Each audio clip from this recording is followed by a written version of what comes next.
Okay. Like Cyril. All right. We will call the work session of the Orem City Planning Commission to order at 4:31 p.m. on August 5th, 2026 in council conference. And we just have discussion about what we have on the meeting today and full updates on this. Okay. For the agenda, does anybody have any questions about the stuff that's on the agenda today? Does that make sense? I know that a couple of people called me saying, wait, not from not the commission, but other people that received the agenda called and said, I thought you guys did the detached accessory dwelling unit stuff the other week and now it's on again. I was like, well, it's different. This is different. All we're doing is matching up those definitions. I have a series of extremely boring slides to show you all. I'm excited about each of those ones. I'm going to go through them really fast. But yeah, it's just I went through the strikeouts and stuff. Yeah. I was Pretty strict. this is good. Play kind of like, wherever this is, we're it almost could have been done as a replace. There's like two places where it references parts of the code that have to be changed to match up to. And other than that, it's all just the only difference is whether it's singular or plural. That's about it. Okay, so I'm glad that makes sense. We'll get that done, and then we'll probably wind up putting both of those we'll have them both on the same council agenda for the night. So if that one gets passed, we'll make sure it goes on the same night, so they're all done at the same time. Does that make sense? The other things, the subdivisions, none of that stuff, no questions. Okay. Well then, go ahead. On the staff report I wrote, I said there were 2 entrances to the Johnson Farms plan. There are 3. All right, 3. I put a slide in and I highlighted them. So full disclosure for when you get there and you're like, in a second. I noticed that in the slides, when I was doing the slides, I thought about your staff report. We've already docked your pay. I know. So it's all good. Darn. So, yeah, no problem. I'll remember that when we get there. Okay, so other than that, we just wanted to maybe give you a couple of updates to things. I think the first thing I did was, okay, I did want to update you on this. The general plan, as you all know, or may be aware, we've been working on a general plan update. We recently redid the timeline, took a look at things and decided that if we work really hard at it over the next few months, we can get done on a timeline like this. This was presented to the council the other day as a possible timeline for this, seemed to be amenable. So we're going to move forward with this. During August and September and October, we're going to do some additional drafting. We have some draft chapters done. We have others that need to be done. And this will all in another slide, I'll make sure this makes some sense, but we don't have as much time as it would take to draft a really complicated or in-depth plan in 3 months, but with what the goals were for this plan as it was presented to us as a project, we can do. So during August, September, and October, we're going to be drafting. During September, we'll take a moment at a work session to provide you as a commission and the council kind of an update as to how things are going and maybe give you some of the high concepts from it in the draft. And then the full draft will be available for review at the beginning of November. We'll send it out for the council, the planning commission, and different staff members. So public works and folks like that often will want to read sections and weigh in a little bit, make sure we're not far afield of things that they're interested in. So, but it'll just be available for council, commission, and staff at that point in November. Then we'll start to make edits to it during November and December. And by the time we get to the holidays, we'll make that draft available to the public so that they know it's coming up for hearings at the beginning of the year. And they have a chance to see it and be informed for comments they might want to make at the hearings. We're kind of tentatively planning that they might go 2 different hearings in both bodies at the planning commission. And then when you've made a recommendation on it, city council, it might take a couple of meetings of the council.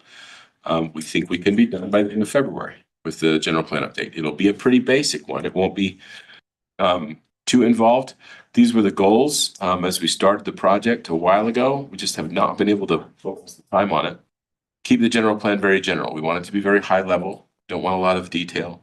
We want to align the general plan that we have with the city's areas of focus and goals, and those are part of. We'll talk about those in a second. And we wanted to focus the plan on identifying objectives and strategies rather than providing. So general plan's point is not to provide the code or the things that you will do.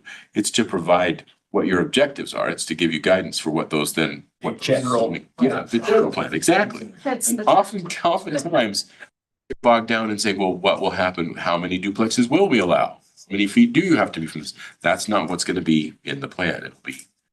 It's should there be duplexes, not, it's not even that. It's should we consider duplexes? Should we, I don't know why I picked on duplexes. Pick a thing, it doesn't matter. Animal husbandry and single family zoning, pick a thing, it doesn't matter what it is. Should that be considered? What do we need to know? What do we not know to know whether we want to do that or not? These are the kinds of things we need to know. So it'll be focused on those kinds of objectives and strategies. Remember that the idea that I always use and come back to is connectivity, the idea of connecting streets and pedestrians and vehicles and utilities and things. That's a goal that belongs to the general plan. Saying connectivity is a good thing, deciding whether that's a good thing or a bad thing, and some instances of where it might be better or worse than other times. That's the general plan kind of thing. The length that you'll allow for blocks, that's not what's in the general plan. That's a zoning decision that you make in a specific area. In this area, to promote connectivity, you want to limit the block lengths to 350 feet, something like that. We're not going to be getting into that kind of thing. We're going to be talking about activity broadly. Makes sense?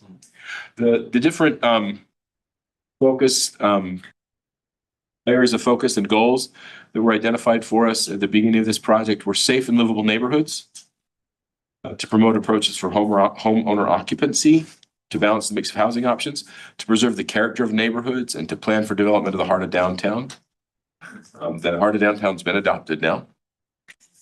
Thriving and balanced business environments to protect strong economic foundations, to create opportunities for small businesses, to explore opportunities for incubator spaces and business development programs, and to foster connections with Utah Valley University to create an environment of commercial innovation.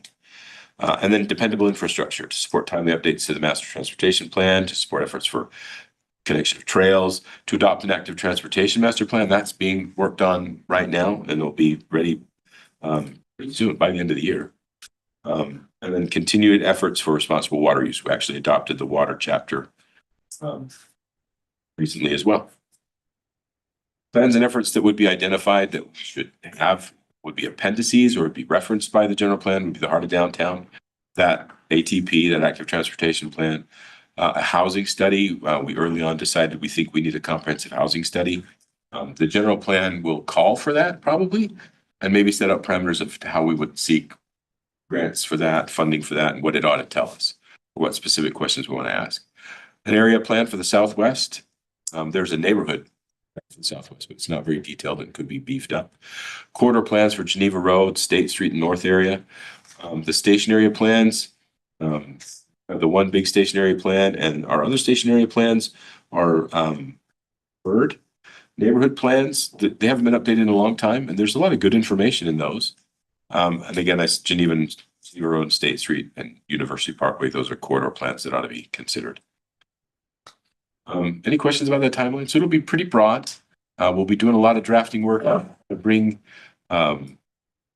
versions of that draft language and things to you in some work meetings, along with going to the city council for those work meetings, so that everyone's kind of aware of what's going on. It's not a complete surprise to you as a full draft in November. Okay. Any questions about the general plan? Okay. All right. The other thing we wanted to do for the work session tonight, since we've got a little time, was to show you some of the visuals that we, as you're aware, the detached, well, it's not just detached, but the accessory dwelling unit ordinance, that 22.611 post section. You recommended to the council reviewed it in a work session last week. Pretty long week. I can't tell if it was last week or 2 weeks ago, but it was something like that. Maybe we had some visuals that Emma did these. Thank you, Emma. Nice. That would show kind of based on what you proposed or what you forwarded to the council, what that would look like on just random lots that met the qualifications. So all of these lots are 11,000 square feet or larger. This is the area that in the backyard that would be available based on setbacks, about 2,600 square feet. And this lot would qualify for a 1,000 square foot ADU on your, with what we've set forward. Those are your setbacks, 25 feet. These are all shown as 6 foot from the home setbacks instead of 10. That's my fault. I didn't communicate that very clearly, but again, you can kind of see it would meet 10 as well. That's a 20-foot setback that's required from the house there. So you can see how kind of the space that would take up. This was all very kind of visually very instructive to me. And that just as a side note, they all take up more space than I imagined they would, looking at just the size square feet when we were doing it. Saying 850, 1,000, 1,200. Looks a lot bigger in that little area in the back. This is a corner, but let's look at some more. We have others too. Just curious. Yeah. On that photo, there's like a shed at the back of that lot. Yes. And so that's already there and is allowed because it's not being, well, No one's living in it. No. and that doesn't have to be a certain distance from the dadu. No. Right. This has to be, so it doesn't, it's not required. It'd have to be separated from here 6 feet. Okay. Just under our regular codes. It's not, that's not a part of That's a no. but Okay. standard accessory structure. Fine. Yeah, because this is a dwelling and no accessory structure can be closer than 6 feet to a dwelling. But like a tough shed is allowed to be on the property line? Okay. They have to drain on your own property and they shouldn't be in an easement. Okay. This one, I would hope that this little shed got a permit and they got a waiver for their easements that are probably along here. They may not have. You might be looking at Fractions. an infraction. That's a fairly common infraction. People don't think I don't think anyone does it maliciously. They don't realize they would need a permit to put a tough shed in their backyard. Okay. We get a lot of that. But yeah, technically you could go right to your property line. It just, you should have to do a bunch of things to do that. It's not likely they did all of that. I don't know how they're training that on their own. Luckily, it never rains anymore, does it? Yeah. There's no need to rain. Outside. It's never, ever gonna rain again. This is another one. This lot is 11,325 square feet, so it qualifies for that state mandated 11,000 square foot rule. This is an 850 square foot unit that they would qualify for. And like you see the kind of the same ratio is there, backyard area to it. So it takes up significant floor space. But that box on the side available, it could be bigger. Well, this couldn't, because 850 is the biggest size that we would allow under what you propose to the council. The size that the ADU can be is tied to the size of the lot. Exactly. Between 11,000 and 13,900, between 11th and 14,000, you get 850 square feet. So it would have to be a bigger lot to get a bigger unit. Even though this whole space, yeah, you could put it anywhere in. I think what Emma's trying to say with this graphic is it could be here, it could be over here. This whole 2,000 square feet was available to use based on the setbacks. And remember, what we proposed in setbacks, what got forwarded was 10 feet from any interior property line and 25 feet from any street. And sorry, I've already 8 feet from any dwelling on an adjacent lot. Yeah, go ahead. already forgotten this. It's 850 in the footprint. That wouldn't count a loft square footage space. Right, It's just The loft space wouldn't count against them, but it can't be under the code you're forwarding, it would be more than 20% of the floor space anyway. But yeah, no second stories. And we'll get to height and placement in a minute. The council had some ideas about height and about setbacks that we're exploring now. I want to make sure you guys are aware of those. This is another lot. This is 13,500 square feet. So they get, because they broke the 13,000 square foot mark, they get 1,000 square feet of ADU under the code that was proposed. 10 feet off, and again, it takes up that kind of area of the backyard.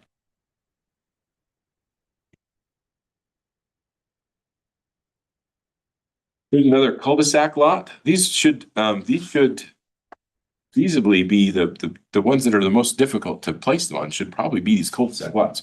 It's hard to see where they would have a challenge doing it. Emma's mentioned to me the other day, it was most of the ones that she randomly pulled, it worked for. Yeah, I didn't find any lots. I was kind of looking for lots where it would be hard to have them just to get examples of all different things.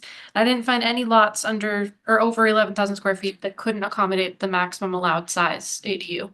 Based on Look at every single Not every lot. single lot. What'd you pull? randomly sampling them Yeah. Emma's style. Yeah. To me, the takeaway, and this is a clear moment as any to bring this up, to me, the takeaway from that is that this 10 foot that we did as kind of a baseline and said that would be like the bare minimum that you would want to do, pretty much is very liberal. It's not hard. Like if you increase that setback, you're still gonna have plenty of people qualify. Because almost everybody qualifies with that. If your only setback is 10 feet from interiors, hard to place one. Hard to make it available. She also showed on these, I should have pointed this out on the others. She showed where you could park 2 more cars. They would all, Oh, those are parking spaces. Hey, guys. So those are, what she's showing there are parking. So again, not just that you can place the building here, but you can park it going to. So can I ask a question, a little off topic, but Sure. still germane to this? If you have someone who puts one up or is intending to put one up that does not fall where it's supposed to, what is the city's remediation? I mean, what, You mean what if do you do? they, If they're outside the lines? okay, so if like they couldn't meet the setbacks, they couldn't, given the area of their lot, they're a large enough lot, they're 11,000 square feet, but given our setbacks Yeah, and the required distances from other things, they couldn't put one in. right. So like if this one it wasn't quite making it, the first thing they would do is shrink it from the allowed. 850 is your maximum allowed. You can always go down Right. smaller. And some of the more adorable ones we see are pretty small. They're 350 square feet, they're 600 square feet. Those are very small. They're 1-bedroom units or studio units. The 800 is going to easily accommodate, 850 is going to easily accommodate 2 bedrooms. Nice. So I guess my question is, because I have a situation in my neighborhood. Someone who's convinced is turning a single family residential into a duplex. It's smack in the middle of my completely single family I residential. just think he's doing it. He says he's doing that. And so I guess my question is, in a case like this, someone comes to you and says, this is what I want to do. Yeah. You say no, but they proceed with what they want to do, Yeah, knowing it's illegal. yeah. What's the city's recourse? What? Glad you asked. It's really fun. So Aaron can tell me wherever I get this wrong, and Becca's done a lot of this too. So somebody builds a building without permission. So first of all, we wouldn't issue a permit on it. So we'd have to go full renegade and say, I'm gonna build it anyway. And when we find out about it, and we always do because everyone in the world's got neighbors. Right. So we'll hear about it. They built this with no permits. And they'll come in and we'll call them, contact them and say, it looks like you built this building with no permits. So our first fix is always to say you need a permit. So we do what's called a retroactive permit. However, it has to meet codes. So they get to the zoning part of the retroactive, they go, fine, I'll get a permit for it. So give me a permit for the building I've already built. We're gonna make them take out sections of wall and so we can see the wiring, we can see how they did it. But the first thing that's gonna happen is or Emma or Grace or me or someone's gonna review the site plan and go, this doesn't qualify for an accessory dwelling unit. So zoning can't sign off. So they cannot get permit. The next step they would take would be to say, well, how can I make it qualify? Can I chop half of it down? Can I whatever? And maybe they can't. Maybe they take half of it off and can make it comply, but they don't want to do that. Right. So their choice is to say, okay, I'm not going to do the permit then. I'm not going to do the retroactive permit because I won't modify my building. If they say that, eventually we'll give them another letter saying you have this many days to comply. You've built this building with no permit. Eventually, if you don't comply, the city winds up probably filing what's called a certificate of non-compliance on the property. And what happens varies. Depends on the person. Some people get the certificate of non-compliance. And depending on their personality type, they're destroyed by that, or they're like, I don't give a crap what you file on my property, until they go to refinance it, or somebody wants to buy it, and it turns up in their title report. And you cannot, it doesn't move. That certificate of non-compliance does not get removed until they have complied with the city's regulations. So that's ultimately our final recourse. Nobody goes in with a wrecking ball, takes it down, generally speaking, because attorneys generally don't like us to go on and remove it's or valuable assets or. We have not done that that I Kidnapping. know of. There has been at least one time where we filed a district court case and reached the point where we hired the contractor, moved in the heavy equipment to get the stuff done, and the city council says it's too heavy handed, let's not do that, and so we stopped. This was probably 15, 20 years ago, but Non-compliance is pretty effective. People think they don't care. When they can't sell it and they can't finance it. Junior's getting married and you want to take out an equity loan to help pay for the wedding or get them started or whatever. Yeah. And you haven't thought about the Title search to find out. Yeah, 2.5 years, you haven't thought about the non-compliance and all of a sudden we're part of your lives again. That's why everyone hates This falls us. under that. Do you ever just red tag something? Oh, yeah.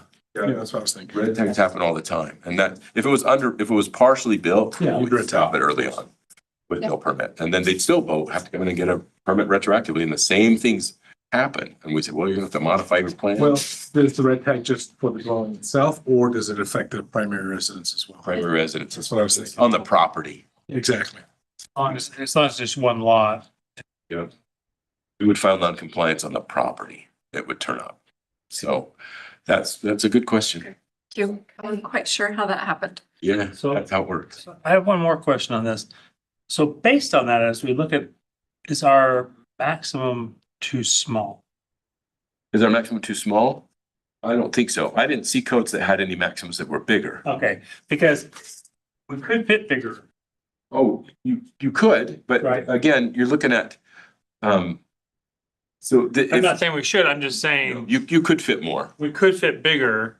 The question starts to become, and the reason that we What's the suggested. livability of the lot and the. Right. How much of the character of we talked about it a little bit at the time, it's been a few weeks. But to me, the value proposition of accessory dwelling units is that they don't change the basic nature of the single family neighborhood. So the bigger they get and the more bedrooms they have in them, the more they're like a second home on the lot as opposed to an accessory dwelling unit. Yeah. So, The other question I have is cantilever. uh-huh. Does that count in the base or is it like a bay window? It's a fantastic question. We did not deal with it at all. Because I know like It would my count parents as, built a home yeah, in a place that had a square footage limitation, yeah, but cantilever bays did not count in the footprint. right. And a lot of times they don't. For our code, for houses, for primary dwellings, cantilevers are allowed, projections like that are allowed. Ordinances such as those are allowed up to a certain, you get 2 feet into a setback. But they don't have anything to do with the footage, part of the setback.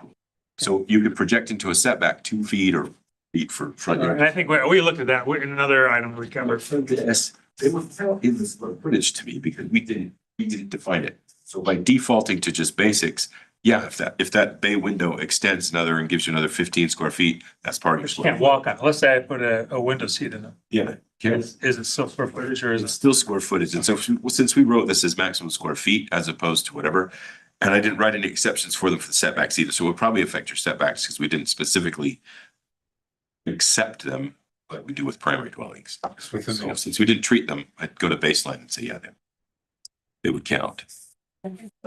Yeah. Say, yes. Yeah, when we see them on house plans, we count them towards your square footage. They can overhang, like cantilevers can, but even then we limit them. You can only have 2 such projections for your entire property, 2 feet. Is 9 or 10 feet wide. Oh, in length too. So, Yeah. Okay. so they're limited. That's perfect. Thank you. You can tell who reviews most of the house plans. I'm not reviewing that. Sorry. Very often. I miss it. Can I ask a question about this particular one? One of the things we talked a lot about is that the unit kind of needs to be hidden behind the main house. Yeah. And so I get that it's a cul-de-sac, I get the odd shape of the property. But yes, they could technically put it there, but does that run against, other than the fact that we haven't set necessarily the setbacks that way? But it becomes at that point, Yeah. so I'm just pointing that out. That's a good question. It's a good point. And to that point.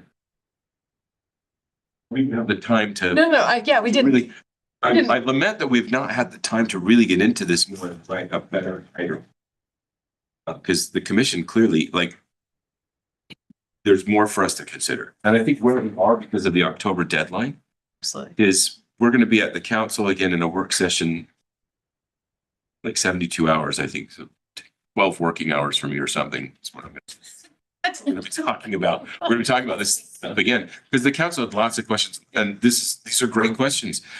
I don't think our code is going to be, whenever we pass, it's not going to be perfect, and we're going to need to make adjustments, because we had to come at it too fast from the deadlines of things. We probably, yeah. Say, but I feel like because it's clear to the back of the property, it doesn't have the visual crowding, right? And so I think in this case. Spread more evenly. Yeah, I think if you're doing a turn in that cul-de-sac, you're hardly gonna notice that. Oh, I mean, there are a lot of people in the cul-de-sac that don't know what to do with that awkward corner and Yeah, well, there you get go. rent, right? Get rent from it. But I'm bringing it up just as part of the policy discussion, just for thinking through, and kind of this is a good discussion for us coming back and seeing the unintended consequences, right? Yeah. I mean, this is clearly in city council's court. They can do whatever they want at this point. We've made our recommendation, but just to think when we're looking at future things that sometimes we think, okay, we've got this seems pretty good. And we're like, oh, look how much of that lot is now covered by. Right, it's different. And that's really what we were lacking, but, we're still gonna be talking about the council. To meet the October deadline, we need to pass something. My guess was always from the get-go that we would probably find things wrong with it and need to tweak and make adjustments, and we'll be open to that.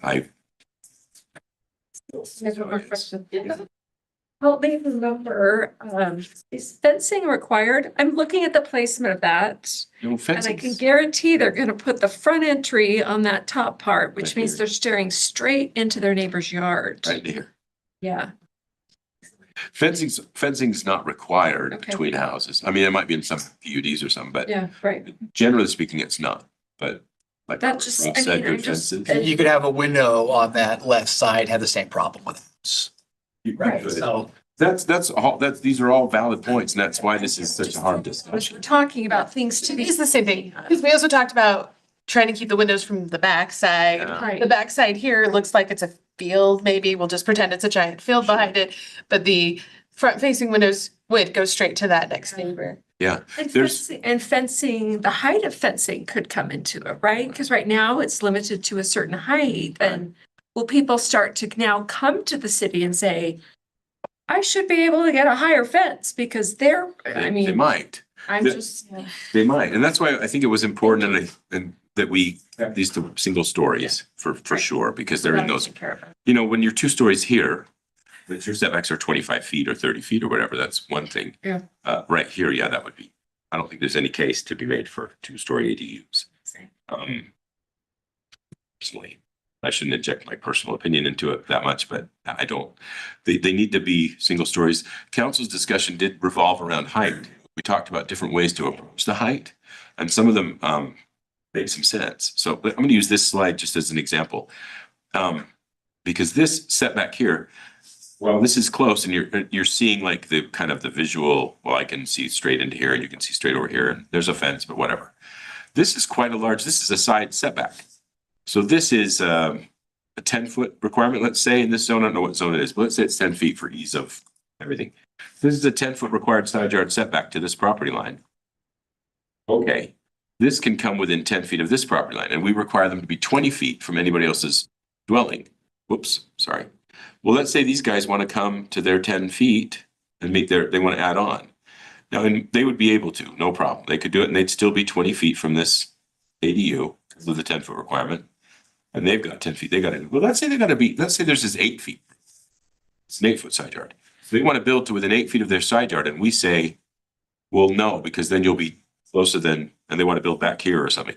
Well, you'll be too close to this ADU, so you can't build those other 2 feet. Interesting. That seems unfair, and there could be much more egregious versions of this, you can imagine, right? So one of the council's thoughts was that we could explore making the setback multi-tiered. In other words, we might have a setback requirement here, like 10 feet or 15 feet or whatever that is. And we might have a setback requirement that is from this home, any dwelling to another dwelling. And we also might have a setback requirement for this detached ADU from anybody else's potential setback of a certain distance. So you don't have to worry about just where their homes are. You have to worry about where they could be based on their setback requirements. So you look at all those adjacent lots and say, you could technically only be 10 feet from here, but you're going to need to be 12 because they could come within 8. Could you, in that case, could you say, all right, they apply for the, there's a 20-foot setback. Case by case. Neighbor wants to go closer, You could write an exception. let them do it Yeah. because they know that structure's already there. Right, because it's It's not like, it's pre-existing, right? You could write an exception for pre-existing. And by the way, on that, if that's a 2-story home, the main home's windows are much closer to that lot than the ADU is. So. Yeah, this one here, yeah. Yeah, I don't think that's a. Or It's an example. Yeah, an example. It's like I say, there's a million versions of this, right? Emma's only been able to pull so many. She's eventually gonna map the entire city and the possibilities With those. of all 20,000 potential lots. The one with the 5,800 potential lots, you can do that. Yeah, if you can give me some investing parameters so that I know where and, you know, based on what you find out, Yeah, absolutely. inside information. It may violate your ethics a little bit Yeah, there. exactly. Sorry. Exactly. to inform The you. other, I'm gonna go. In the meantime, it's okay though. This one is a little different, gives you a little different kind of a picture of things. 1,000 square feet, because this is a larger lot, 14,000, just over that 14,000 square foot line. You get 1,000 square feet under our allowance for that ADU. And again, it looks much larger than I imagined that comparison to be to these homes. But there it is, and 6 feet from the home, 10 feet meeting their setbacks, sorry. It brings to question, or it's a good moment to mention another thing that council talked about in the work session, were the heights. So we had proposed, get it wrong, I don't want to get it wrong, 20 feet for pitched roof structures and 14 feet for flat roof structures. The question was raised, what if we reduced those heights? Based on some of the photographs that we're looking at of ADUs, most of them are quite short. They're not real tall because they're single stories. So if we kept the heights a little shorter, especially at base distances, and then allowed them to increase in grades as you went further from those property lines and got less obtrusive. So even if the base is not terrible, it's probably not going to harm anybody, because the ADUs, if we're keeping them smaller and truly subordinate to that main house, then the height probably wouldn't be that big an issue. So we're exploring that too, to see what those would look like. So we could do a match and then a 1-to-1. It's like a baseline of 10 feet in height at your base distance, and then just a 1-to-1 increase up to that level of 14. And up to that level of 20. If you can get 20, if you can increase to further off, then you're get to 20. But you Does further out. the orientation of your pitch change? So Oh, good question. so like on this one, if the pitch is going from property line to height, as opposed to. If the pitch is running like this. If the gable, if it's going this way, then that high point is much closer to the property, Closer to the property line. right? So. Then as if, and as So opposed to being. back on when we were doing heights before, we had this kind of Yeah. tinted version of how that looked. The envelope, yeah. Yeah, so. This would be kind of a soft core version of the envelope, just a straight grading height. And the pitch, that's a good point. The direction of the pitch does kind of have an impact. You put it on. Because, the high point becomes, based on where it is, could be. further Although- from the property line. Although I almost view it just not to be Contrary, I don't care. contrary, but I kind of view it differently. Like, to me, the reason that we allow the gable ends to protrude is because the gable has less mass. So the pitch facing you, while it's closer to you, it's got half that mass because of the 45 degree angle, as opposed to the long version of it facing you, which you can't really see a difference in. Unless you have, Well, that's true. well, I can't even because I have crappy depth perception. That's why I'm on the bus all the time. But yeah, it's a good question. We didn't really treat that as complicated a way as we did with the primary dwelling heights.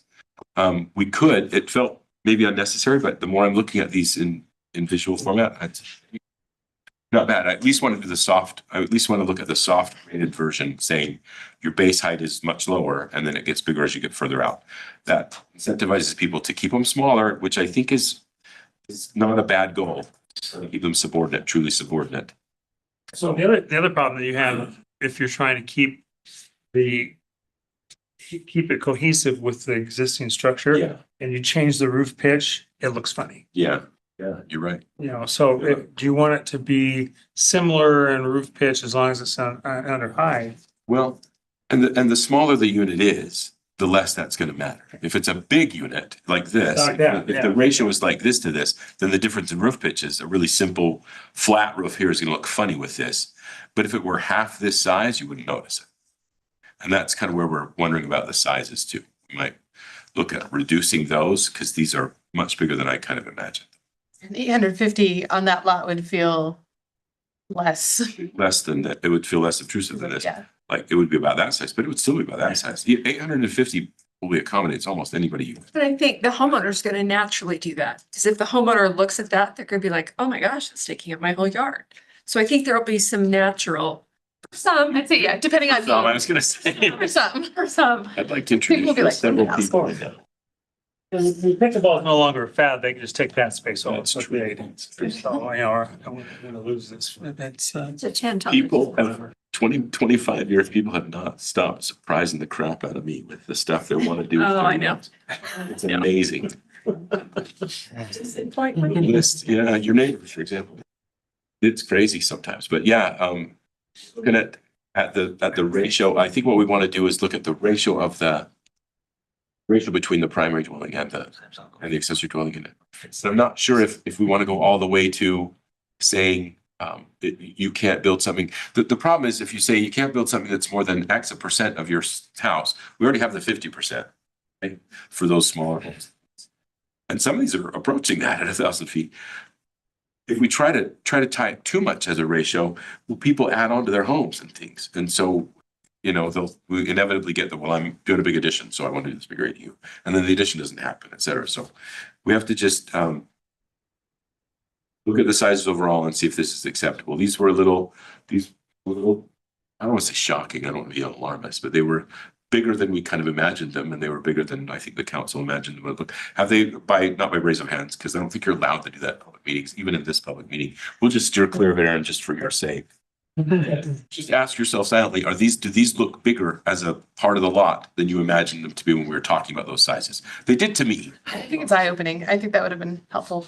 Well, I wish we would have had them and Yeah. They didn't to me. I mean, I They're about what you visualize what you know, They're about what you- especially if you're a long home and the space in the back, it's gonna be tight and it's gonna look like this. it's gonna be tough. See these, yeah, the cul-de-sac lots are an anomaly in the way that they look. Yeah. And some of these tighter ones like this is a good straight old, this is a 12,000, this is a quarter acre lot, a little bit bigger than quarter acre, 12,000 square feet, 850 square foot unit in the back. It just to me takes up more of the back than I kind of imagined it would. I'm not horrified by it or anything, but I am surprised by it. I would have drawn it like this and thought it was probably 850 square feet. But then, you know, I don't visualize that stuff as well. Again, showing the parking spaces, that works. Got a third car in the garage, so under the rules that already exist for our accessory apartments, you can use that third car garage and you can space there. In defense of that particular one, you know, from the curb, you wouldn't see it at all, no. you never know, and you know, basically the homeowner loses backyard space and that's it. Well, yes and no. The other part of it is you don't ever see it from the curb. Homeowner loses backyard space, but these folks see it. Yeah. The impact is here Right. and here more so than. And we have the 20-foot rule and everything, but that's only 20 feet, where in the past it was all of this space. So as a concept, it's obviously going into this area. And there's nothing we can do, but that state has mandated that we do something. So We wind up with something this one is closer than 10 feet on here. as I'm looking at it to the left side, to the neighbor. They've got a building right there. Oh, a building, but not a dwelling. But you have to be- if If this were yeah. an ADU, if he had put an ADU in right here, this would be too close and we'd have to say you got to. Be on the other. But if they built this, then he wouldn't be able to change that to an ADU. Yeah, they would, Right, and Yeah. I think that's why I brought it up, because that. they could convert that to an ADU. But under our rules, this one would have to be 10 feet off of it. Yeah. So they'd have to do more than convert it. They'd have to. Gotcha, okay. So that's why it has to have a setback, and that's the reason why, to separate them. But all we've mandated, I guess I'll finish up with this and I'll stop talking so much, sorry.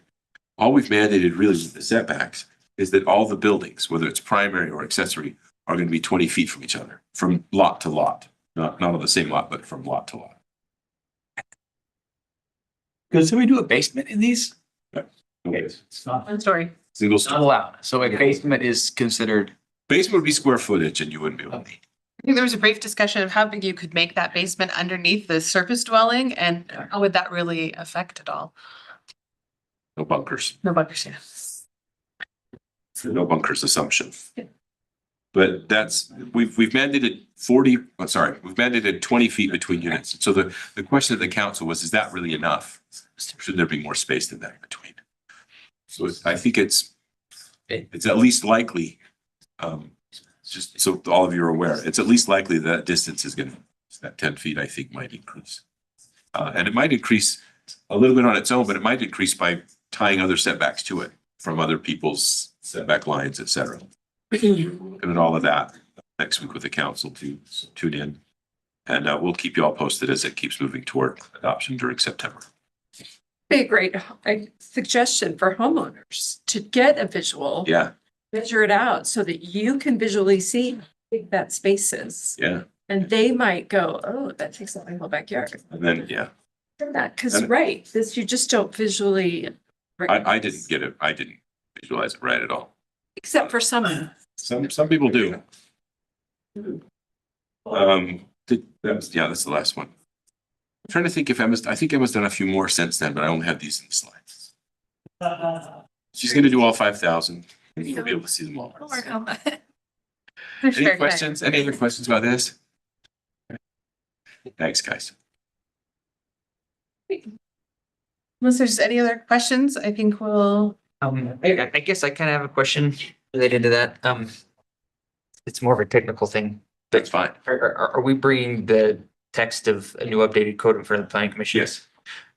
I guess in that case, I'm wondering if our last item tonight is related to that. Should we just do that code change and then we don't have to have two separate things?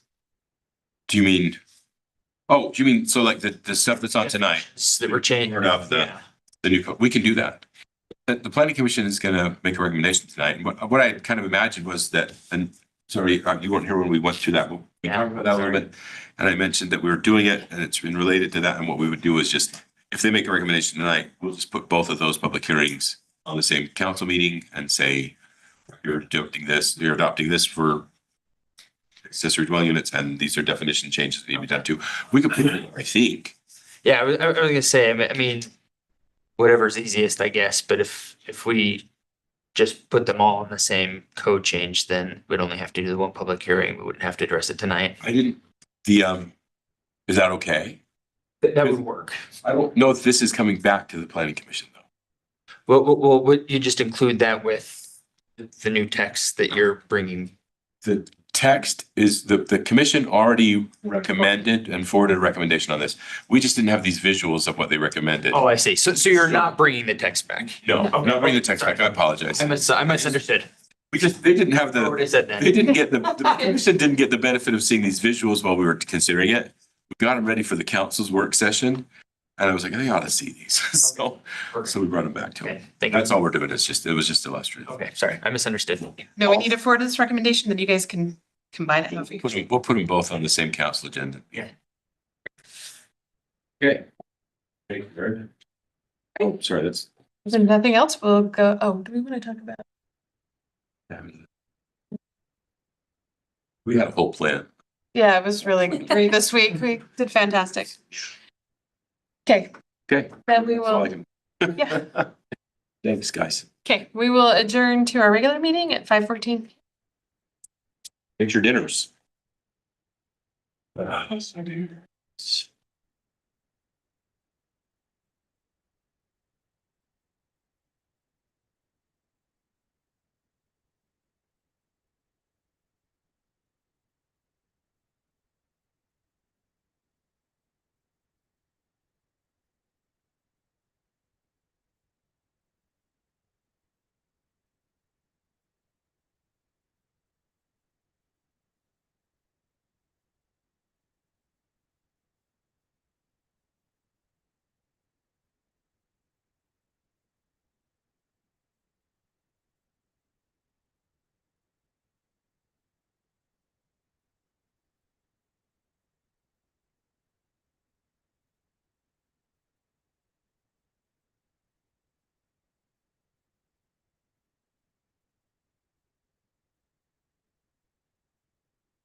Okay, we're ready to call the Orem City Planning Commission to order at 5:31 PM on August 5th, 2026.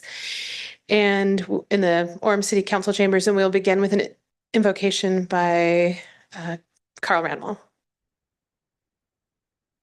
Our Father in heaven, we are grateful for the opportunity we have to participate in the civic affairs of the city of Orem. We're grateful for the opportunity we have as citizens and the privileges that are granted us. We pray that thy guidance and direction will be here with us this evening as we consider matters that we'll be able to use wisdom and prudence in the decisions that we make.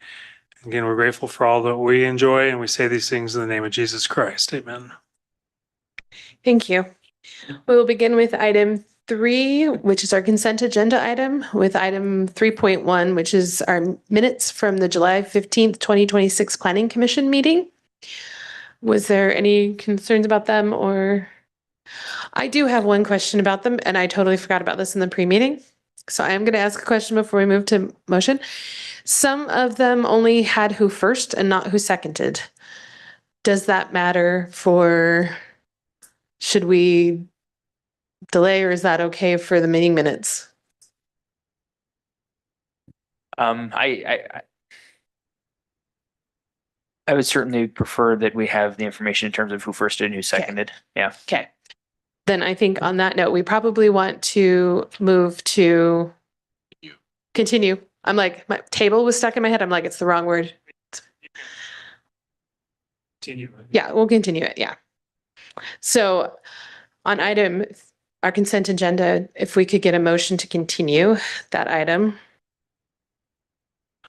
I move that the Orem City Planning Commission continue the request for further consideration to August 19th. To the next, just say the next meeting. Next meeting. Second. Okay, thank you, Susan. So Carl moved and Susan seconded that we continue our consent agenda item to the next meeting. Micah for voting way down there. I agree. Hey, Aye. Aye. Okay, that item will be continued. Then we'll begin with item 4, which is 4.1. It's a preliminary plat for PH Tennis Center Plat A, located generally at 92 East, 800 North. Jared? Thank you. This is a preliminary plat. As you said, it combines 3 parcels of land, these existing parcels here, into one single parcel in order to establish public utility easements and prepare the property for site planning.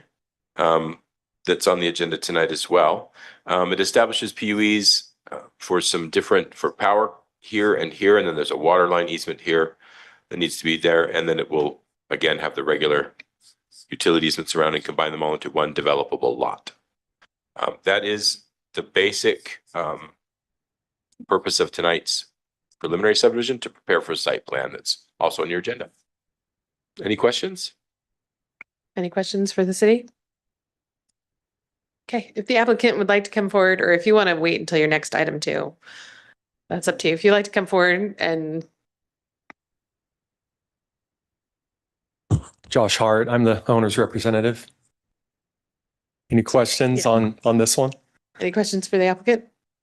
Okay, Okay, thanks. thank you. We might on the next item, so. Okay. It's just a, Can I make a motion? yeah, please do. I move that the planning commission approve the PH Tennis Center Plat A, located at 92 East 800 North in the C2 zone. Okay, do you have a second?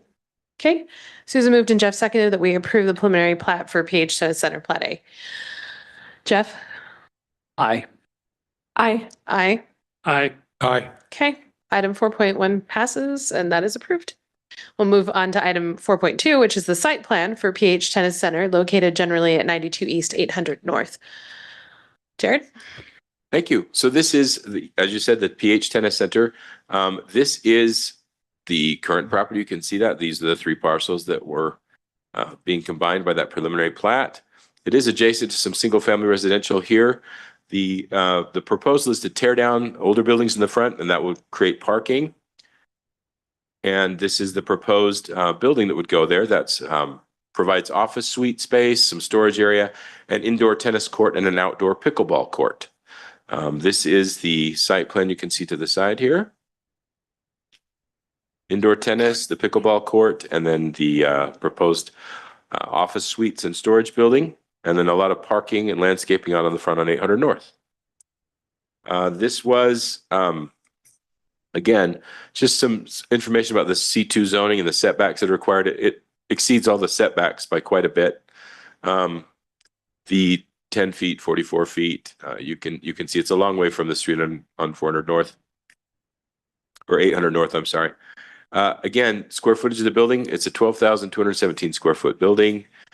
There are 11,689 square feet of landscaping proposed here. It would require 33 parking stalls. They're providing 45 parking stalls. We should not see a parking issue here. This is, again, the elevations of the building, but you saw that rendering in the first place. Heights were looked at very carefully because this is close to this residential property line. It does meet our height requirements. And that is what I have in the presentation. This did go to a neighborhood meeting because of its adjacency to residential. It went through the DRC, passed on July 13th. The main concerns, again, were lighting for the pickleball court, noise and dust during construction at the neighborhood meeting, and then those kinds of issues are addressed by down-directed lighting on the building, and there's no outdoor lighting proposed for the other court, as I understand it. I could be wrong about that. You'll have to ask. Any questions for staff? Okay, looks like no questions for staff at this time. The applicant would like to come forward again. Anything you'd like to add or? No, I think you made my job easy. Yeah, it was just, it's a pleasure working with the staff, and, we tried to be thoughtful rather, in designing it with the residential roof and keeping that as low as we could. And so, yeah, so far so good. So we're excited to move the project forward. If you have any questions for me, I'd be happy to answer them. Just to clarify the question that Jared said about the pickleball court, are there external lightings for the pickleball court or not? Yeah, so that is a great question. I've not confirmed that with ownership. The assumption would be we would be seeking an approval to probably do that if there is the possibility. It's worth noting that there is, I believe, a 7-foot high concrete fence, a wall that is existing right now that separates us from the residential neighbors to the east. We propose installing a similar wall at the south. Now, I'm not sure in terms of, approvals moving forward with those lights and doing a study on that and the impact of those lights would be. But yeah, I believe that if there's a potential for that, we would be seeking that. Thank you. Carl? Yeah, so I'm assuming that there are probably regulations governing, lights on a court and time that they have to be turned off by and things of that nature. So I'm assuming that, I don't know if that's 10 o'clock or 11 or whatever that is, but I'm assuming the lights would have to come off at a certain time based on ordinances. Is that correct? Because it's commercial zoning, we would set that time. And you could, as a commission, set that time, say they have to be off by 10 p.m. or 9 p.m. or whatever that would be. But you're right, again, Carl, about the code requirements are that no light pollution or glare comes to the adjacent property. So they'd have to be lower lights at this kind of proximity and down directed. But if they were shorter lights, 10 or 12 foot poles with down directed hoods, and they went off at an early hour, that wouldn't be a problem. We could handle all that during the building permit process. We do a site plan like this during building permit too. So we can enforce those kinds of restrictions if you place them on it. Any other, Susan? So the packet that we received on, I don't know if we need to put, anyway, I see the pickleball court in 2 different locations. On one of them, and I think it was the brochure that was shown to the neighbors, the pickleball court is on the south side of the tennis court. That's And correct. here it's right up adjacent to the fence line, which I believe that neighbor who's adjacent to that was at the meeting, but I don't think he realized it would be right against his fence line. I guess I just want to ask where the pickleball court's actually going to be, and then maybe let's have some discussion at some point about hours Because I know how pickleballers get. They get really excited about playing and get a little loud. And so I think having some hour restrictions on that would be beneficial. Yeah, thank you, Susan. Let me respond to those questions. So the reason why that had to be relocated was out of necessity for us, cost implications with that power easement. We realized that the building had to come down or to the south further to avoid getting into that three-phase power line there and relocating it. And so, yeah, so that shifted it. I conducted the neighborhood meeting. It was a great meeting. I think there were 4 or 5 that showed. I can go back and I'm happy to reach out to that neighbor and have a discussion about it, inform them that the court has moved over, and then work with the council and the neighbors to come up with something reasonable. That, I believe, yeah, we can completely conform to, what we want to collectively decide in terms of hours and lights and so forth. So Perfect. Thank you. Kind of off of that question, I'm just, how much intensive use is the expectation for this? Is this for like private lessons? Is this for like tournaments? Like what kind of level is the expectation? Because I think that informs that question. for sure. Yeah, great question. I mean, this is a private facility, actually, with regard to the tennis court and the pickleball court. The owners are like the partners at Ion Solar. They're building this for some executive office expansion and really just private use. So we don't anticipate any commercial use coming out of this, necessarily any, like you mentioned, running a business through those recreational activities or anything like that. So my guess is that it would be fairly low. But I can confirm that. Jeff? This is really just comment for us. I think then, if that's the case, I think it would behoove us to really put that in the court of the city We're the staff. Oh, okay. In terms of lighting and such, because it's private use, it would seem to be something like if I were to build a pickleball court on my property, you know what I mean? It seems because it's not open, there's one court, one pickleball court. It's not like that facility on the Parkway that's different in nature than this, it seems. My comment. Yeah. So are you thinking that we should just not worry about We should putting any be limits on it? Or we should Careful be- about trying to prescribe limits based on the nature of the facility. I think it is better handled with staff. Staff. And just to bring it back, just not to be contrarian here, but just to think it through, is just if we put limits on it, then as the staff reviews, those limits will be included in that. If we don't, it's just what city code is. And if we're fine with city code, we're fine with city code. I'm just saying, just for clarity of what we're discussing. Any other? Okay, thank you. Okay. I'll let you know if there's anything else. Okay. Okay, thanks. So, I mean, I guess the question is there any limits we want to place on this, or if we're just okay with city code covering it? Since it's not a commercial, I mean, they're not using this particular thing as a commercial venture. They're going to charge people money to use it. I'm fine with city code. And do we know what city code is? In that event, then in that case, city code would say no 0-foot candles at property line. We'll ask them to demonstrate that in the building permit process. We can do that. It wouldn't prescribe necessarily, it wouldn't prescribe, what it would not prescribe is what time the lights would have to go off or there couldn't be lights on. I don't even know if they're planning on having lights. They might just figure it's lighted enough from wall packs on the building that are going to be down directed and as well. But if the light can't bleed across property lines, they're not going to be able to go very tall to show 0-foot candles at property line. So city code will keep light from being a problem into the neighbor's yard, but it won't control the hours that they're on. So just so you know that. So I guess that comes back to the question, are we interested in controlling hours, or are we?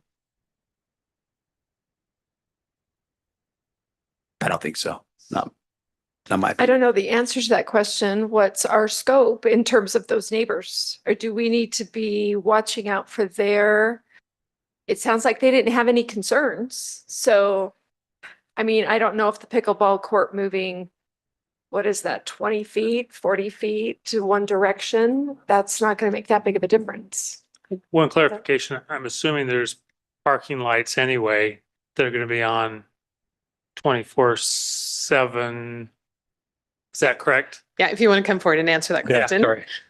I think as Jared mentioned, obviously we haven't been through the study with the electrical engineer and looked at those requirements out there, but I don't believe that we do. I don't believe that we intended to have any light poles in the parking lot. I think we're getting coverage through. I can tell you that Okay. actually, because in Becca's staff report, yes, the lighting on the site is entirely provided right now by the wall packs on the building. Okay. So the plan right now doesn't show any lights in the parking lot. So that's, But the wall packs will be on. they're From usually on all the time, dusk- but they're, dusk to Yeah, dawn, they'll be on a right? timer on photos. So it's not like there's not going to be light on the property anyway. they'll probably, given the nature of this building and the pitches of the roof line and things, they'll probably look like the lights that are on newer residential homes that have lights all over them, that kind of thing. So that's what you're going to see.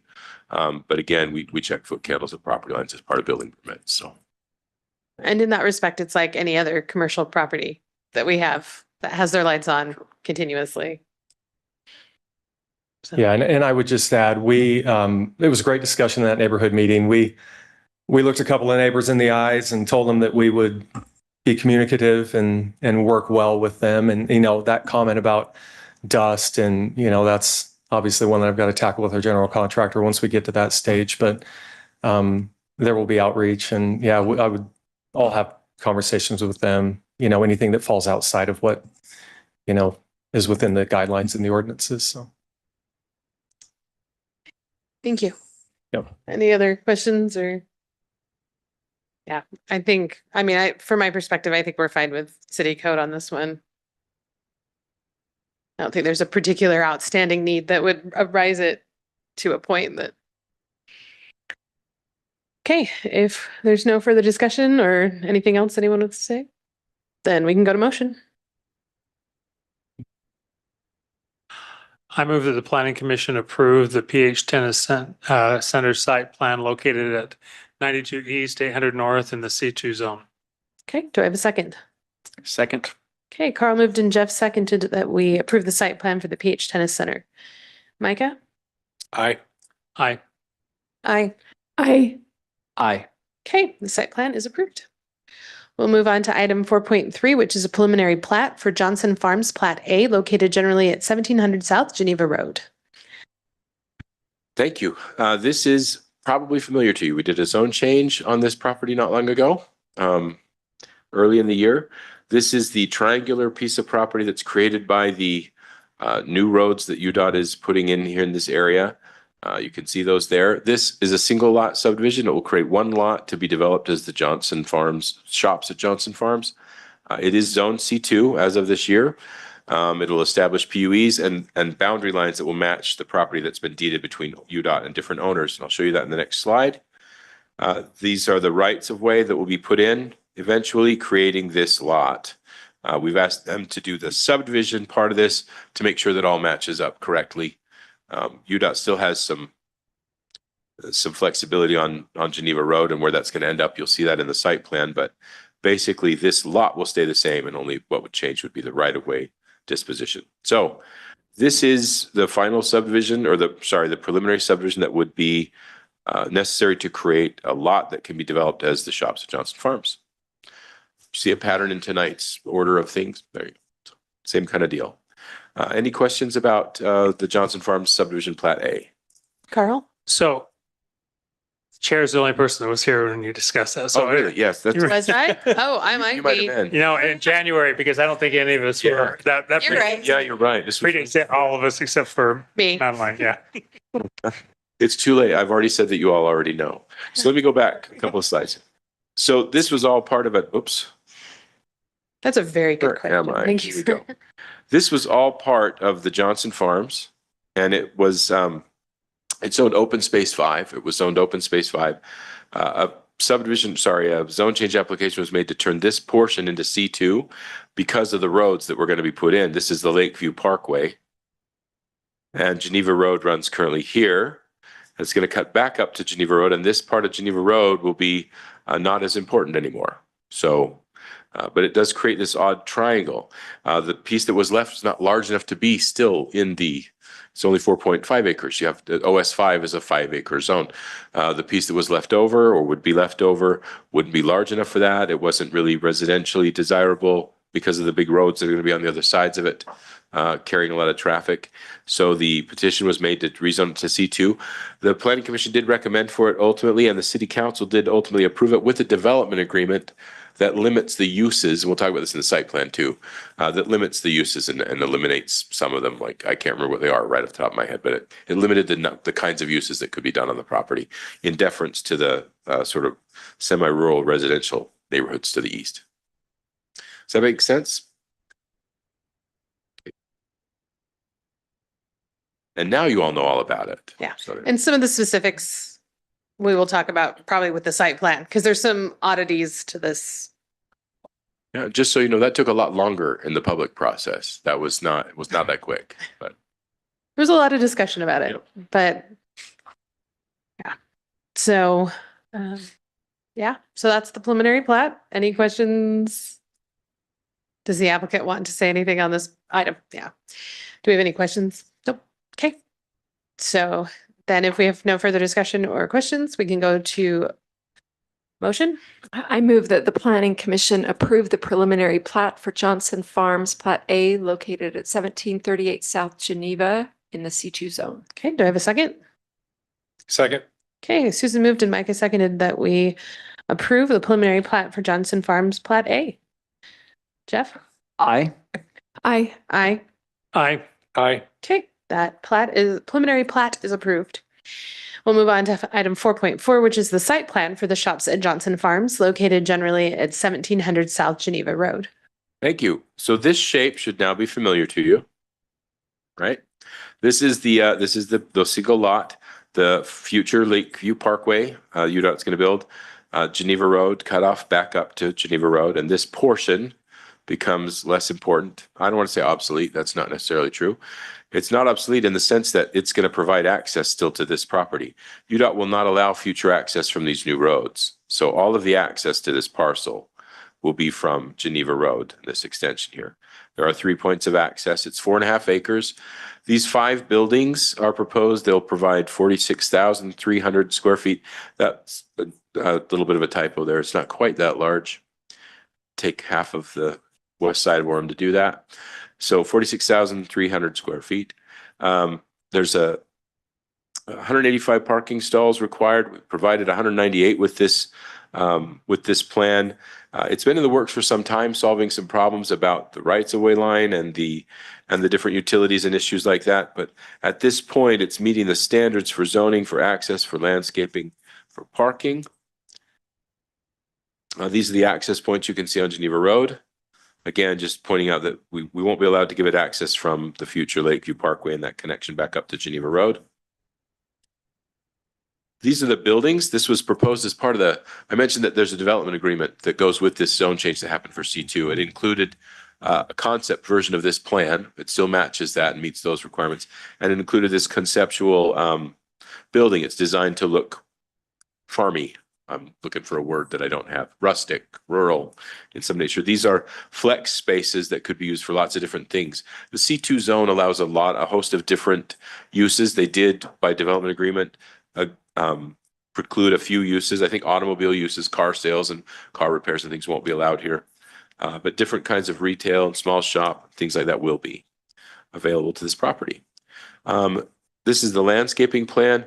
You can see on Geneva Road, we have not included the trees in the park strip because there's some question still with what UDOT will do with the park strip there and how they'll construct it. So we've done the trees that would be required in the park strip, and the developers agreed to just move them onto the private landscaping. So we'll still have them. They just will be on the inside of that park strip instead. Those will all be bonded for, et cetera, just like we normally would. If we're able to put them in the park strip, we'll move them back out to the park strip as the development moves forward. But for now, they're planned on the private property. Otherwise, the landscaping meets the requirements. The setbacks are all good for the building. Again, there's no accesses on the other portions, just on Geneva Road. And do you have any questions for us about the shops at Johnson Farms? Any questions for staff? Okay.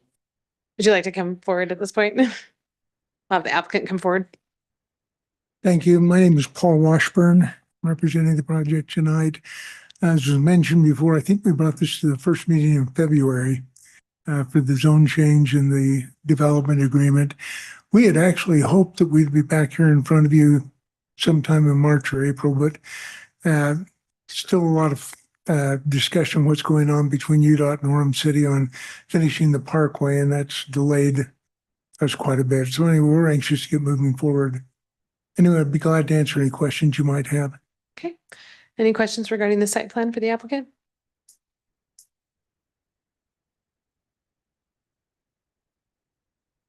Susan?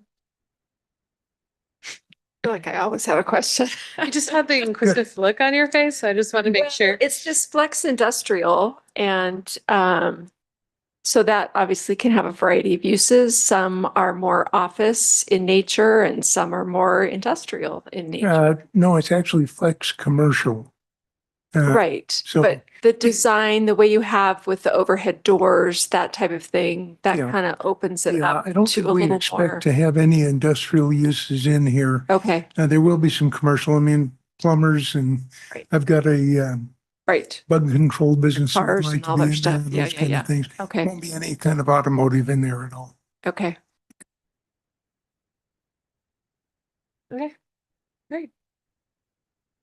Thank you. Okay, I guess the last thing is this really conforms really tightly with the concept plan that was originally approved and because we're anxious to move forward. Thank you. Okay. Thank you. All right. Do we have any other questions, thoughts? Yeah, Carl? I mean, I think we attached the there, I saw what the limitations were on it in the packet, so hopefully everybody had a chance to look at that, and I think I was fine with that development agreement. Yeah, they seem in conformity with it. I mean, Yeah, yep. Susan?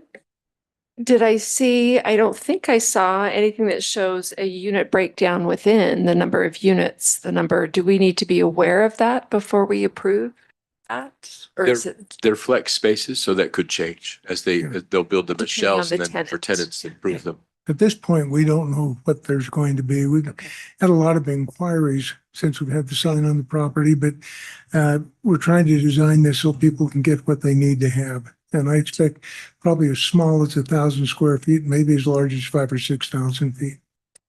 Thank you. But more to your point, Thank you. probably the parking ratio that we've required is overall for the buildings and done based on the kind of mezzanine space they're showing in typical units and warehouse space. Okay. There aren't any further questions or comments. We can move to motion.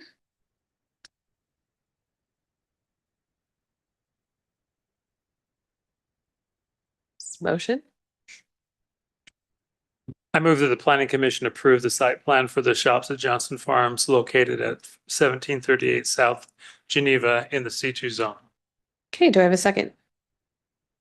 Second. Okay, Carl moved and Micah seconded that we approve the site plan for the shops at Johnson Farms. Micah? Aye. Aye. Aye. I, Aye. Okay, site plan is approved. Thank you very much. And then we will go on to item 4.5, which is a preliminary plat for Valor Homes Plat A located generally at 1301 West, 400 South. I was geared up to talk about my text amendment thing. I forgot about Valor Homes, just for the record. So here we go. This is a preliminary plat based on a site plan that has been approved for a while. One of the conditions of the site plan was that they would record this plat to take it from being just a parcel of a lot of record, what we call a lot of record, and to a subdivision, so we could record easements and make sure that we got everything right on this. So they've had some challenges getting the plat ready, but we're finally ready to bring it to you as a commission for preliminary review. As we said, the site plan's already been approved based on the condition of this plat.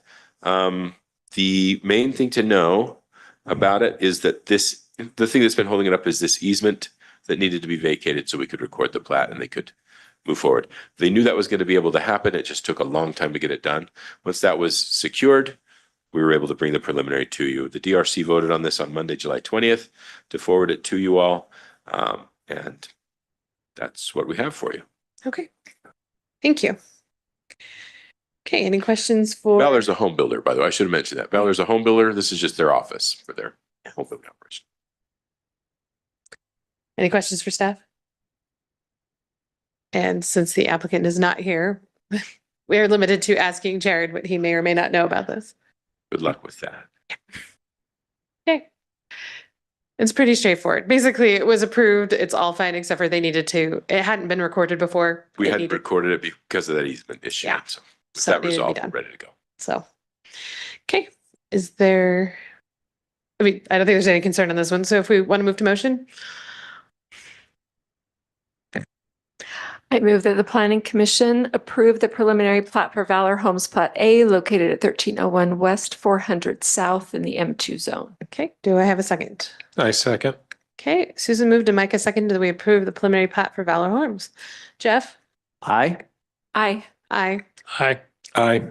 Okay, that preliminary plat is approved. Thank you. Okay, now we can move on to item 5.1, which is a public hearing for a text amendment aligning definitions in chapter 19, 21, and 22 with proposed section 22-6-11 accessory dwelling units. Jared. Thank you. So I'm going to go through these relatively quickly. We had a full copy of it attached to your staff report. This is basically just so the public is aware.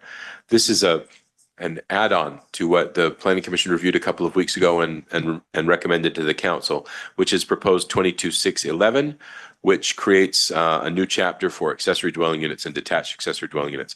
What that did also, though, was redefine accessory apartments and call them accessory dwelling units, specifically attached accessory dwelling units. But in having to make these new definitions, legal staff pointed out that we had several places in code that referred to accessory apartments that were going to become confusing because of that change in definitions. So what this purports to do is to align those definitions with the proposal that you've sent forward to council. It does it in 3 chapters. 19 is traffic. And in almost all of these cases, all that's happened is the term accessory apartment or accessory apartments has been swapped for accessory dwelling unit or accessory dwelling units. In most cases in definition sections or what's prohibited and not prohibited.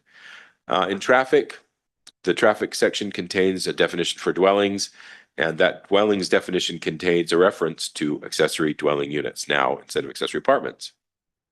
In chapter 21, that's water. It also contains definitions. It has 2 different definitions that reference accessory apartments. Well, it has the definition for accessory apartments that we changed to dwelling units, and then we included the definition that we use for accessory dwelling units because they didn't actually really truly define accessory apartment in their definition of accessory apartment. They just related it to the main unit. So we included the definition, and then in multiple family residence, it swaps out the term accessory apartments for accessory dwelling units that are excluded from multiple family residences.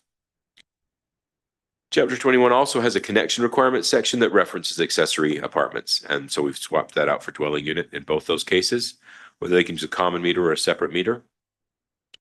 Chapter 22 is the zoning code. The zoning code has the most references. Definitions include accessory apartment. We've changed that to be dwelling unit, and again, used the single family dwelling, which is subordinate to the primary dwelling on the same letter parcel. So we did have to make a small adjustment there. And then again, with dwelling single family, it references accessory apartments. Change that note there. Also in zoning, we have definitions for accessory. That's a duplicate slide, isn't it? I never accidentally duplicate slides. This one I've gotten wrong. I'm sorry. So 2268. Make sure I get this right for the record. Sorry. 2268 are the zone development standards. Item F in 2268 states that a single family, only one single family dwelling can be constructed per lot in a residential zone. And then it goes on to reference that only one single family shall occupy an accessory apartment. And we've changed that statement to accessory dwelling unit. Sorry, I must have skipped that somehow there. 2269 are residential zones and regulations governing particular uses. And there are references to accessory apartments here that we have changed to accessory dwelling units, specifically with reference to home daycare services and whether they can be operated from them. Spoiler alert, they cannot. Residential preschools also cannot be operated from an accessory dwelling unit. Chapter 22 zoning also includes references in our PRD section, the planned residential developments. Planned residential developments are not allowed to have accessory apartments. And that's the same in this case. We've just changed it to accessory dwelling units. In reference to accessory apartments in the PD zones, the planned development zones, there are several early on that are residential in nature, and they contain allowances or prohibitions on accessory dwelling units. And that's what's happening here in the PD 16 zone. In the PD 17 zone, we had to change that reference as well. The PD 19 zone, same kind of reference. This one's interesting because it calls itself a PRD. It's just for fun. This is the fun part of the meeting. Welcome to it. This is a PD zone that calls itself a PRD, which is interesting, I think anyway. There you go. There's two of those. Next one also. This one also refers to itself as a PRD. There was a moment in time, I guess, that we felt like that was swanky to do or something. But there you go. So just simple references.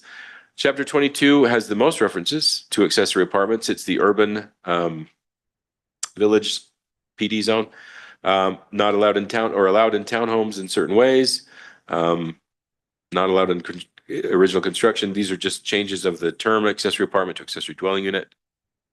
Also in the urban village zone, more references that had to be changed because it keeps referencing them in referencing that term with respect to parking and size and other things like that.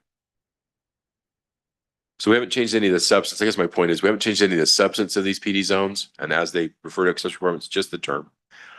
Again, the last 10 of all the 10, there are 10 ultimately that get referred to.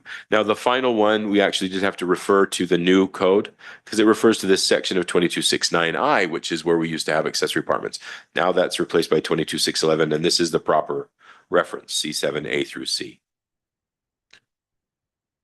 And finally, the PD 43 zone, Auburn Meadows, has that reference. We've changed that. And then overlay zones, the affordable senior housing, the ASH overlay zone, does not allow you to have an accessory apartment and now an accessory dwelling unit as part of an ASH overlay unit. And supplementary regulations refer to home occupation requirements. There you go. We had to change that reference from accessory apartment to dwelling unit. And the last reference that needs to be changed is in Appendix A, where we have the big matrix of all the different zones and what's allowed in all the zones. So all of them reference 2269. I don't know why the F was there. So it's good that we had to change this because that made no sense at all. It should have just referenced 2269 completely, but it didn't. These are allowed as according to 22611. So it just refers you to all those to see if you're allowed to have an accessory dwelling unit or accessory apartment in your particular zone, and it'll matter how big your lot is, et cetera. So it just refers to 2611. And that's the last change that we need to make sure they're all defined the same way. Any questions? I did include one picture in all of those slides because I knew you would be tired of seeing all the typing. So I chose the picture of the most adorable of the detached accessory dwelling units. Okay. That's by popular vote. I agree. It is most adorable. Go ahead, Carl. I think I was awake at the first part of this. Okay. There are some places where you struck out Yeah. the word accessory Yeah. and it wasn't in the back part. So it just says dwelling unit. Was that intentional? So sometimes a couple of places I've probably struck the whole word accessory apartment and then replaced it with accessory dwelling unit. In most cases, I left Well, the there word are some places accessory. where you struck out accessory apartment and just put dwelling unit without. I should. That was early on in the slides. Let me go back. Yeah. I think you're probably seeing this one where I. No, it was not that one. No. If I did, it I just didn't had mean like to. dwelling units. It's here, probably here. Yeah, right there. This one. Yeah, you know what? I'm missing the accessory. That should be there. Okay. Accessories. Yeah, there were just a couple places. You were awake, weren't you? That's impressive. Barely. I'll fix that in the red line draft. Thank you. Okay. We're going to watch him as he fixes it. Yeah. Yep. And 4 as well. Yeah. Good catch. Bring you a chocolate bar to the next planning commission meeting. I just had some European chocolate delivered to my house today, so it would be You're so wide awake. It would, yeah, my bar's been set here. So. Fair enough. Well, yeah, it was part my wife and mine, and I didn't dare take it out of the house. So. Any other questions? Any other questions? Okay, it's a pretty straightforward legal update to the code. But it is a public hearing, so we do have to open for public comment. Anyway, so we will go ahead and open for public comment. Please come forward, state your name, limit your comments to 3 minutes, and we will make that available for whoever wants to come forward.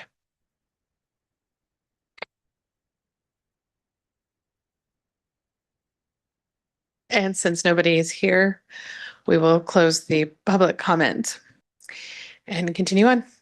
So any questions, concerns, comments? Okay. Then motion. Excuse me.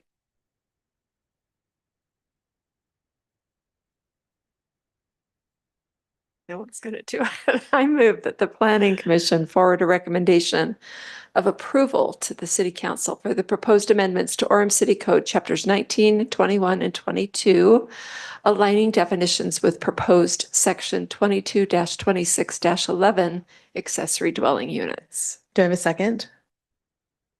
Second. Okay, Susan moved and Micah seconded that we approve the text amendment. Okay, go to vote. Jeff? Aye. Aye. Aye. Aye. Aye. Okay, the text amendment not approved. Yeah, we'll wow, I just botched that one. We will forward a recommendation of approval to the city council for item 5.1, and that will be on some future planning. Some future date. Future city council. Hopefully during September, so would be the deadline. Yes. Okay, since Gary's not here, I assume there's nothing unless you want to impersonate Gary right now. I think the things that I would have wanted to update you on, we talked about in the pre-meeting, so I think we're okay. Okay, excellent. All right, then if there's no further business, we will take a motion to adjourn. Second the motion? Well, we need to first. Oh, You can, You can do the first. okay. I motion that we adjourn. What is the I second. supposed to be? Yeah, okay. Okay, Jeff moved and Carl seconded that we adjourn. Micah? Aye. Aye. Aye. Aye. Aye. Okay, we're adjourned at 6:13.